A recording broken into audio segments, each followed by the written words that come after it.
Welcome back to the Poorly Educated Podcast Today in the News, the only show where we break down global chaos using the same brain that once lost a fight with a possum and blamed it on inflation. And folks, I ain't saying the world's fallen apart, but when you got airplanes dropping altitude like they tripped over a garden hose and the president declaring that signatures don't count unless the pen was held by a real human hand, you start wondering if reality is run by raccoons in a trench coat. We got ourselves a big old bucket of crazy today. Trade deals, coups, pardons, weather disasters, college football fistfights, and a winter storm that looks like God's shaken powdered sugar over the Midwest. So let's saddle up and ride straight into the tornado like a man who thinks his pickup truck can outsmart physics. Segment 1. U.S.-China Rebalancing Trade Deal. Well, folks, the United States and China just signed a deal big enough to choke a tractor. Turns out we're trading tariff relief for rare earth minerals, fentanyl controls, and China buying soybeans like they're running the world's largest tofu buffet. Now this is something, 'cause every election they tell my side of the family that China is the boogeyman stealing our microwaves and eating our lunch, and suddenly we're shaking hands like two cousins settling a feud over who gets granddad's lawnmower. And we ain't talking little stuff either. This includes gallium, germanium, antimony, graphite, minerals that sound like they belong in a Minecraft update. The administration says we need these for radar systems, AI, and electric batteries, which is fancy talk for we don't want to depend on the same people who make knockoff AirPods that explode in your pocket. Oh, and China's buying soybeans again, a whole mountain of them, enough soybeans to rehydrate an entire CrossFit gym. My cousin Earl said soybeans ain't real food 'cause he can't shoot 'em, but now he's out here talking about starting a soybean pyramid scheme. If the world ends, it's gonna be wheat, corn, and soybeans surviving us all. Maybe cockroaches too, but we'll deal with that later. Segment 2. Ukraine's corruption meltdown. Buddy, Ukraine's having a week so bad it makes my dating history look stable. The president's chief of staff, Yermak, just resigned after investigators found what might be the biggest kickback scandal since the last time my uncle got caught running a poker game out of a funeral home. They found wiretaps of these guys crying because money used for defending nuclear power plants couldn't be stolen. These dudes were looking at missile strikes and thinking, dang, that's profit we'll never embezzle. And all this happens right as Ukraine's trying to negotiate a peace deal where the U.S. is pushing a 28-point plan that might as well say, Russia gets the keys to the East Wing. It's hard to win a negotiation when your whole delegation looks like the cast of Ocean's 11, but without the good planning. If corruption had a Super Bowl, Ukraine just won MVP, Offensive Player of the Year, and whatever award you give for tripping over your own shoelaces on live TV. Segment 3. Israel's Syria Doctrine, aka we police the whole neighborhood now. Israel said, we're tired of waiting, and just straight up raided a village in southern Syria. 13 dead, including kids, and the Israelis say it was a preemptive strike to stop militants from launching rockets. Meanwhile, Syria's yelling, bro, we don't even have a government, and Israel's over here acting like an HOA with helicopter gunships. The Assad regime fell apart like a Walmart lawn chair last year, so now everybody's camping in the rubble trying to be king. Israel's basically treating Syria like the yard next door that ain't been mowed in 6 months. Only instead of weeds and rusty cars, it's militant groups with explosives. It's a rough neighborhood. If the Middle East was a trailer park, this would be that one cul-de-sac where every time you hear a noise, you grab the flashlight and the shotgun. Segment 4. The AutoPen Constitutional Meltdown. Now y'all, inflation is bad, gas is a mess. But today's most American crisis is the president saying every executive order Biden signed with a robot pen is fake. A dang auto pen.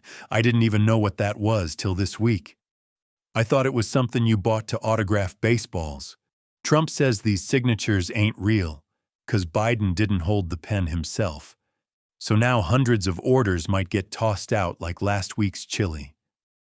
My cousin Billy Joe said, "That's like saying if you don't stir your own spaghetti, it don't count as dinner." And honestly, hard to argue.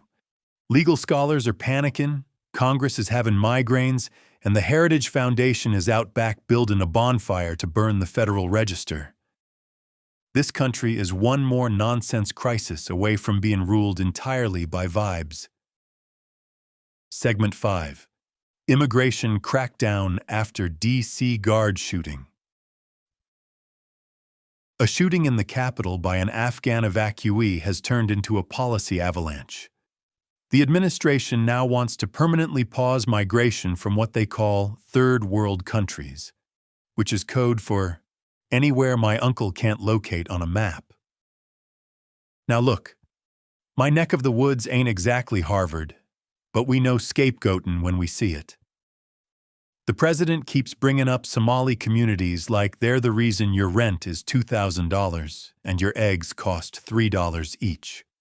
Meanwhile, the Cato Institute says 73% of detainees ain't even got criminal convictions. But hey, why let numbers ruin a perfectly good campaign speech?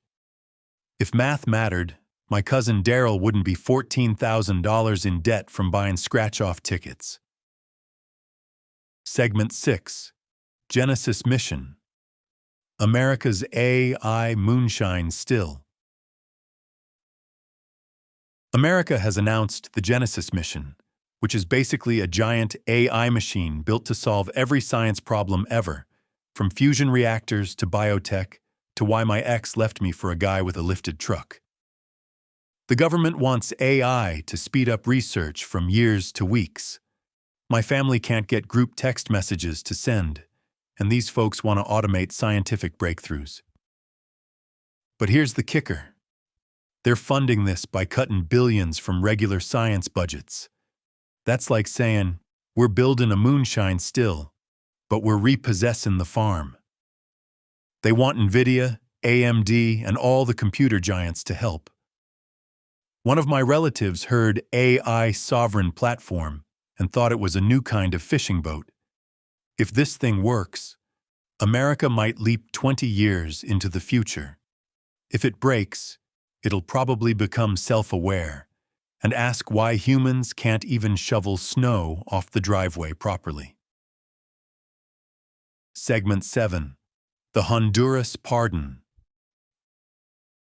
Trump pardoned former Honduran President Juan Orlando Hernandez, a guy the U.S. itself convicted of running a narco state. Now that's a plot twist. That's like the sheriff arresting the drug lord, then letting him out because he seems nice. And the pardon conveniently comes right before Honduras elections, where Trump is endorsing some right-wing guy named Tito like he's announcing a fighter in the UFC. Foreign policy used to be complicated. Now it's basically WWE promos with cocaine trafficking subplots. Segment 8. The Aviation Meltdown. If you got travel plans this week, may God have mercy on your soul. The entire Airbus A320 fleet had a meltdown because solar radiation corrupted a flight computer. Yes, you heard that right. The sun hacked our airplanes. A JetBlue flight fell like 5 stories and injured 15 people. American Airlines had 209 planes affected. Japan canceled flights. Pope Francis almost missed a trip because his plane needed a software update. Nothing says modern civilization like, "Sorry, Pope, the sun broke your jet." If the Wright brothers were alive, they'd take their airplane apart and go home. Segment 9. The Apocalypse Storm. The winter storm sweeping the northern plains looks like someone's shaken a giant snow globe full of semis and confused shoppers. Chicago, Detroit, Michigan, all getting slapped around with 12 inches of snow and gusts up to 35 miles per hour. Freight networks are stopping, travel's collapsing, and my cousin Eddie says he's going to ski behind his truck. Last time he tried that, he broke 2 ribs and invented a swear word. Segment 10. Science and Weirdness.